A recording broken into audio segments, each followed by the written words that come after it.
آج میں آپ کو حج کے اس مقدس مقام کے بارے میں بتانے جا رہی ہوں جس کا ذکر اکثر عرفات کے سائے میں چھپ جاتا ہے، لیکن اس کی تاریخ امت مسلمہ کے لیے بے حد اہم ہے۔ میں بات کر رہی ہوں مسجد نمرہ کی۔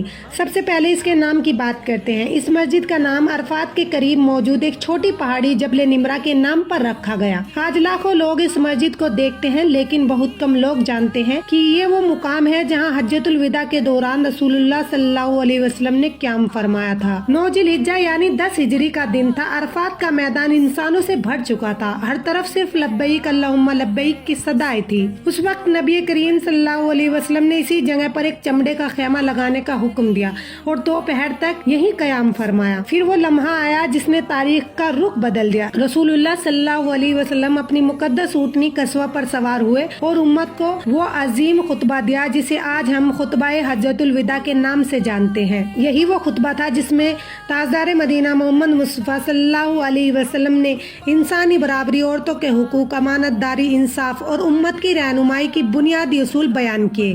سوچئے، آج دنیا انسانی حقوق کی باتیں کرتی ہے، یعنی ہیومن رائٹس کی، لیکن 1400 سال پہلے عرفات کی اسی زمین پر رسول اللہ صلی اللہ علیہ وسلم نے فرما دیا تھا کہ کسی عربی کو کسی عجمی پر اور کسی گورے کو کسی کالے پر اور کسی امیر کو کسی غریب پر کوئی فضیلت نہیں سوائے تقویٰ کے۔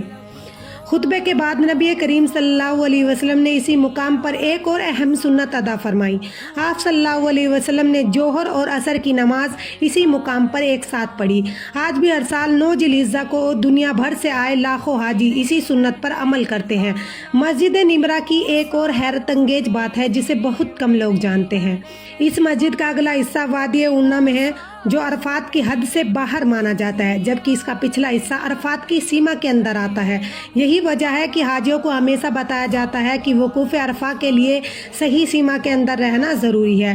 آج مسجد کے اندر بڑے بڑے نشان لگائے گئے ہیں تاکہ کوئی حاجی غلطی سے عرفات کی حد سے باہر نہ رہ جائے۔ اگر آج آپ مسجد نمرہ کو دیکھیں تو شاید یقین کرنا مشکل ہو کہ کبھی ایک چھوٹی سی 4 دیواری ہوا کرتی تھی۔ آج اس کا رقبہ 1,24,000 ورگ میٹر سے بھی زیادہ ہے۔ اس میں 6 بلند میناریں اور 3 بڑے گنبد ہیں اور ایک وقت میں 3.5 لاکھ سے زیادہ لوگ یہاں نماز ادا کر سکتے ہیں۔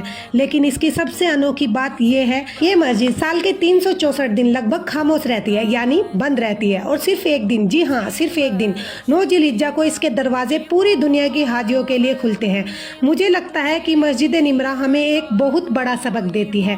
عمارتیں بڑی ہونے سے نہیں بلکہ اس سے جڑی ہوئی یادوں سے مقدس بنتی ہے، اور یہ وہ جگہ ہے جہاں رسول اللہ صلی اللہ علیہ وسلم نے اپنی امت کو آخری بار ایک ساتھ دیکھ کر وہ پیغام دیا تھا جو قیامت تک انسانیت کی رہنمائی کرتا رہے گا۔ اگر آپ کبھی عرفات جائیں تو مسجد نمرہ کو صرف ایک مسجد مت سمجھیے، یہ وہ جگہ ہے جہاں سے امت کو آخری پیغام ملا تھا۔ اللہ ہمیں اس پیغام کو سمجھنے اور اس پر عمل کرنے کی توفیق عطا فرمائے، آمین۔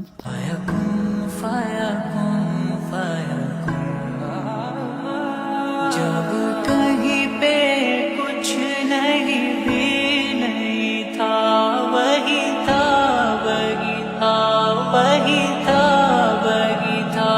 جب کہیں پہ کچھ نہیں بھی نہیں تھا، وہی تھا وہی تھا وہی تھا۔